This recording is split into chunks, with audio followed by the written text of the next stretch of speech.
एक चतुरान ऐका लक्षपूर्वक सर्वांनी ऐका. तुम्हाला माहित आहे आमच्या शाळेत काहीतरी खास आहे.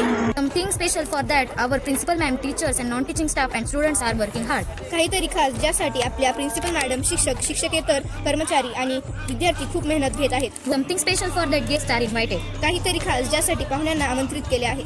Something special for that, dance, music and songs are ready. काहीतरी खास ज्यासाठी नृत्य, संगीत आणि गाणी तयार आहे. Hold your breath and get ready for the date 25 December 2025. तुमचा श्वास रोखून धरा आणि 25 डिसेंबर 2025 या तारखेसाठी तयार व्हा. It's annual day celebration fusion fest of our school, Mahatma Gandhi Primary English Medium School, Mansar. हा आमच्या शाळेचा वार्षिक स्नेह संमेलन सोहळा आहे. At शिवगिरी मंगल कार्यालय at 3:30 PM. ठिकाण शिवगिरी मंगल कार्यालय, वेळ दुपारी 3:30 वाजता.